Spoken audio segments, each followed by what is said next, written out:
you ever watched a movie, walked out of the theater, and immediately started talking about it with your friends and family in the parking lot? Well, what if I told you that you could achieve the same reaction with your audience in your films? Let me explain. It is the filmmaker's job to utilize elements like camera movement, composition and framing, and the actor's performance to tell a powerful story visually.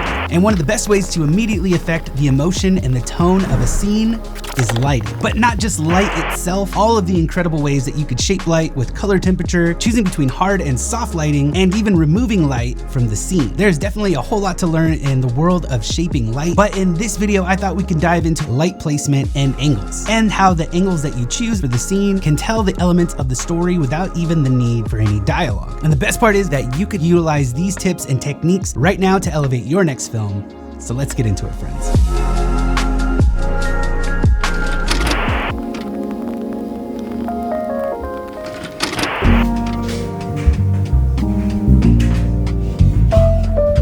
Hey, what's happening, everyone? My name is Ryan, and if you're new with us, welcome. I truly appreciate you being here.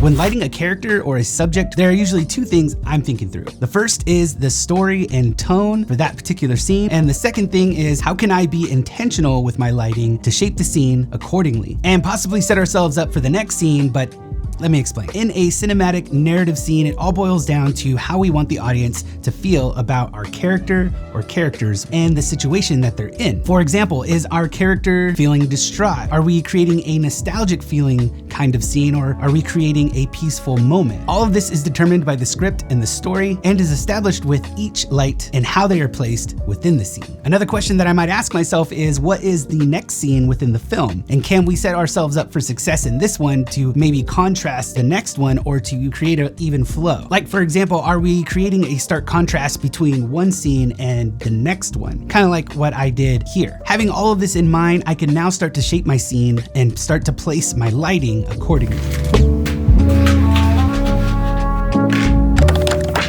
So I put together a scene to kind of further illustrate some of the techniques that I am talking about in this video, and why light placement and the way that you angle your light on your subject or in the space is super important. Let's say that you got the script and it calls for a scene where our hero or main character meets our villain for the very first time, and you want this scene to have an impact on the way that the viewers perceive the events of what's happening. For this moment, we want our hero to be well lit, because at this point in the film, we should know who our hero is. So we're gonna have a really nice key light on him, but we're gonna get into that in a second. But for our villain, if we're meeting him for the first time, we probably want this character to feel a little bit mysterious. Okay, so I brought out a piece of paper and a pencil to try and further illustrate the angles that I used and why I used them. And please excuse me, because these drawings are gonna be terrible.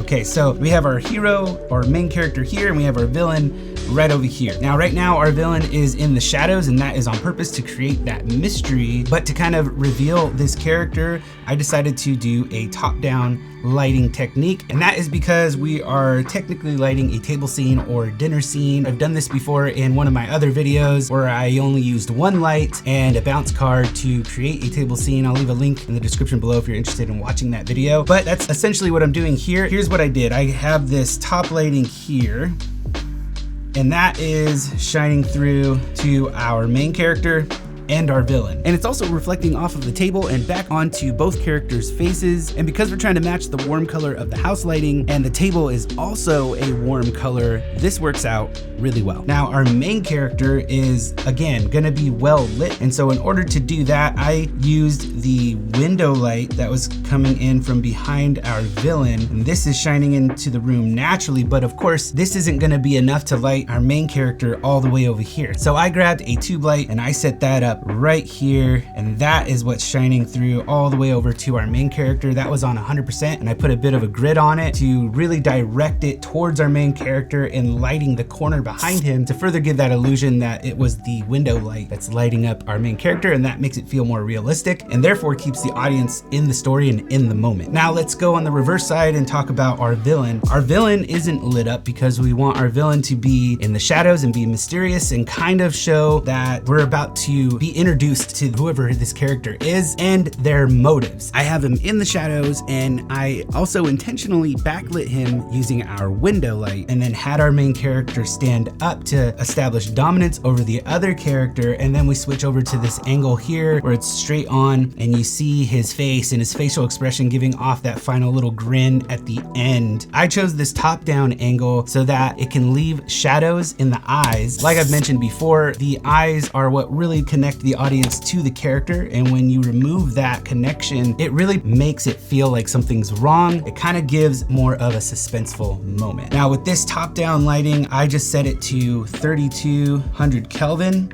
and that is just to match the incandescent light. Now I didn't have a chance to actually put that together, but if I were to create an establishing shot, you would see the light above the table and above our characters, and if we had a shot that showed all of that detail, then this light under the character would make a whole lot more sense. So just keep that in mind. You definitely want to have a motivation for the studio lighting that you're putting in here. Otherwise, it makes it feel off and it can pull the audience out of the story, much like I did for this window light, and using that to motivate our tube light that is acting as our key light for our main character. I do talk about this in another video, and again, I'll leave links to all the videos that I mentioned in this one so that you could check those out below if you're interested in learning more. Now, I say this a lot, but it is all about all the other elements within the filmmaking process, like the actor's performance and audio and sound design and color grade and all of those things that go into making a scene. Of course, this is just purely so that you can see why I'm using these angles. But as you can see in this video, I'm using top-down lighting, and I'm also angling this light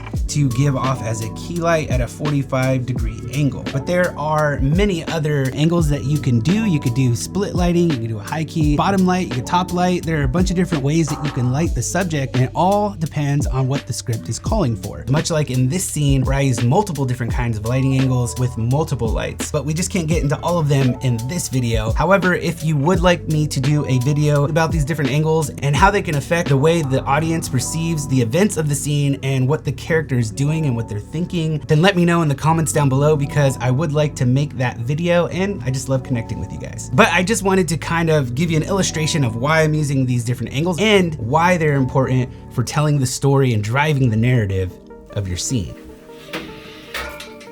If you've been following along throughout the entire video, you're already at a massive head start. But the best way to understand the tips and techniques that I'm teaching you in this video is by doing. And if you've made it this far in the video, I know that you're dedicated to the craft and telling compelling stories. So as always on this channel, I just want to encourage you to practice these techniques often, grab a few friends and family, and just get out and make your film. Well, that's gonna do it for me, you guys. Thank you so much for joining me in this video. If you like this video or you learned something, please click the like button down below. Consider subscribing if you haven't already, and I'll catch you in the next one. Cheers, friends.